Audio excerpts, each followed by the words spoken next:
season is upon us. We've got the gift of the NFL as we're underway here in Week 16. Kenny Nwangu now out of his end zone. And ultimately cannot get this out to the 25-yard line as he's dropped at the 23.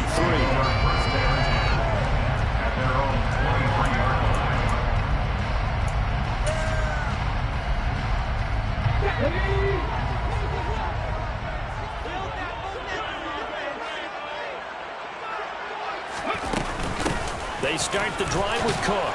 And he works his way forward to pick up 4 yards there on second down.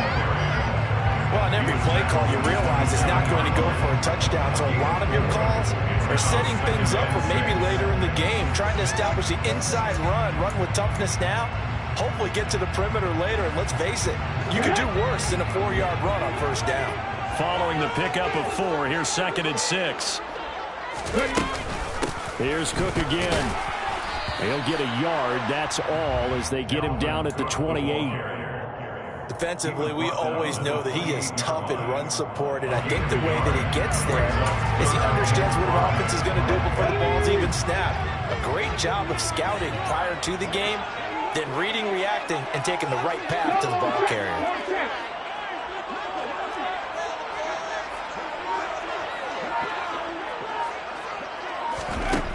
Out of the gun now on 3rd down. That's complete to K.J. Osborne. And he will have a Vikings first down as they're able to get the 3rd down conversion. A little football 101 there. You just see the receiver try to run down the defender, meaning he goes right at him and really trying to move him a little bit towards the center of the field so he can put his foot in the ground and break to the out, to the sideline, and make a catch. First down, here's the run with Cook. And he'll be pretty well stopped in his tracks. Give him a yard up to the 42. The Vikings are 1-13 now on the year. And they come in losers of 2 straight, so trying to turn things around here. And you just mentioned 2 straight, and when you're talking about 2 games, that's nothing to panic about. They feel like they've been a little bit unlucky in the last couple. This is a club that's more than capable of turning things around, and I expect them to play really well here. And this time they were ready for him as they'll stop him right at the line of scrimmage. It's a loss of a yard, so it's back to 3rd and 10. He stayed afloat for a second there after the first wave of contact, but that was going nowhere. Yeah, what did he tell us in pregame? I just don't want to get my feet stopped initially when I'm trying to make a run. That's exactly what happened there. Unfortunately, as you noted, got away a little bit from the first one, but the wave swarmed him under. And they're able to work this across midfield to the 48. Brandon, you know more about quarterbacks protecting themselves, but I have to admit it. I liked what I just saw there. That rookie wasn't afraid of absorbing a big hit. Now, you don't want to see him taking those shots all game long, but he picked up the first down, kept fighting for yards, and was willing to embrace some contact to keep the play moving. And Cook getting the call there on first down as he works his way forward for a nice gain of 5. If you're a coach, you'll absolutely take that run every time on first down because it really sets you up to go in a number of directions here on 2nd. 2nd down, they go right back to Cook. And he'll be brought down at about the 42.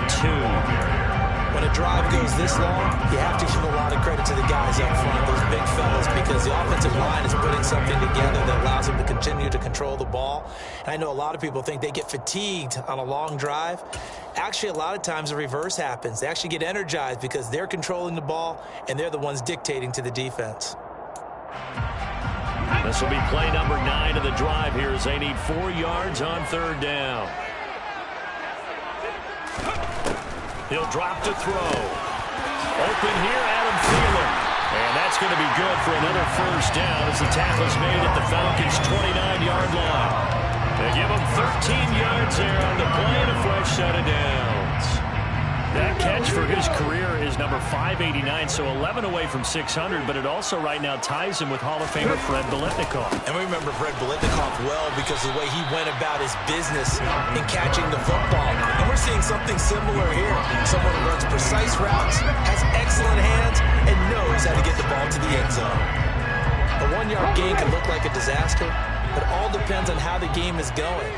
Is it a series of 1-yard gains running the ball? If that's the case, you might have to start thinking about throwing it a little bit more. But if it's just the occasional 1-yard run, hey, congratulations to the defense. They won that one. Come back and get them the next time. And they're going to get this down inside the 20.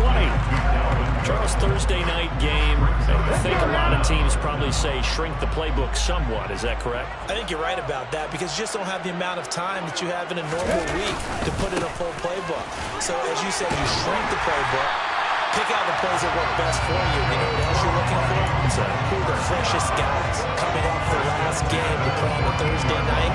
Guys have a little extra pep in their step. You go to them early and often. Here's a 1st and 10 at the 14-yard line.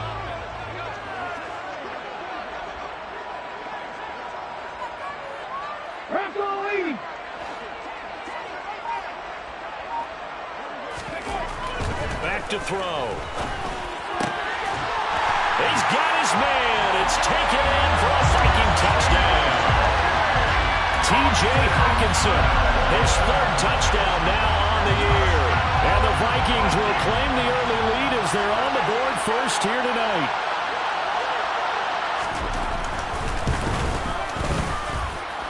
Joseph connects on the extra point, and it's now a 7-0 game.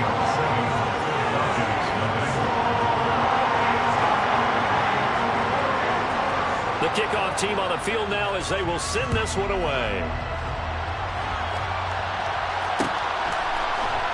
From his end zone, here comes Patterson. And only able to get this to the 19, so probably should have opted for the touchback.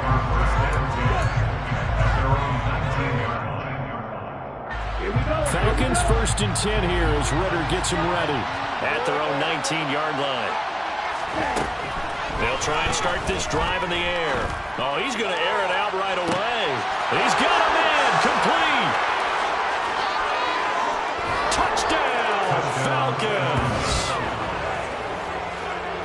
Well, Charles, he's still a young signal caller in this league, 2nd year in the NFL. I don't know if last year as a rookie if he would have worked through his progressions like he did on that touchdown pass. I think you're right about that. We're seeing him grow up right in front of our eyes because when he went to his primary read, he recognized that they were all over that. So he continued to survey the field, picked up another target, delivered a pass exactly where it needed to be.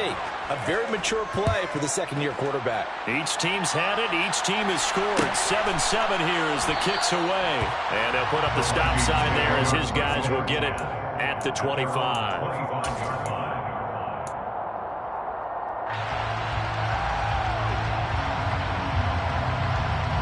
The Minnesota offense about ready to get this next drive underway.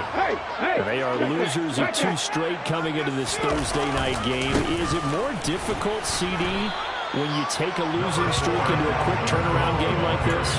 It certainly is because you don't get time to work on the issues that you've had throughout the season that have caused you to have the record that you're having. You can't really get those set. So now you're trying to minimize those and maximize what you've been doing well. And I remember a game recently where one of the assistant coaches said to the head coach, forget our running back rotation. This guy has a hot hand, and they rode him to a victory. Those are things you have to look out for in games like this. A 2nd down pass play there, but it's incomplete. That was an interesting look there because as soon as he got outside the pocket, I thought he was going to take off and run for yardage. But what often happens now with these quarterbacks who can move, defenses want to try and keep bodies in front of them, and I think that discouraged him from taking off and made him try a pass downfield that fell incomplete. On 3rd down, he'll drop to throw. And he fires one that's intercepted. And the Falcons are going to take possession of the football. That time defensively looked like they showed quite a bit of pressure but backed off, and it proved fruitful. They get the pick. He went through all those rules about getting rid of the ball quickly because he read blitz. He saw all those people stacked at the line of scrimmage, and then they fooled him by dropping it. And he can't find a receiver, and he's brought down. It'll be a loss of 10, and it'll bring up 2nd. 7-7, our score after 1.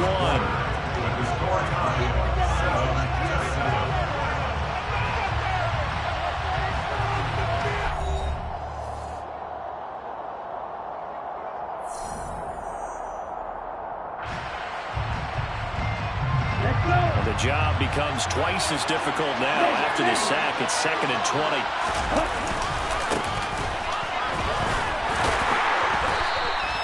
Give him 4 yards there, but still in a big hole. 3rd and long.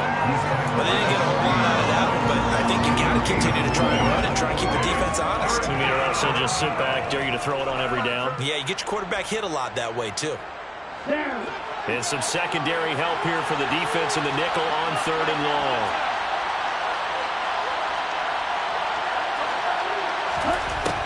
They'll look to throw. Looking there for Pitts, but intercepted. Picked off by the linebacker, Eric Kendricks. Vikings are going to take over here near the 40.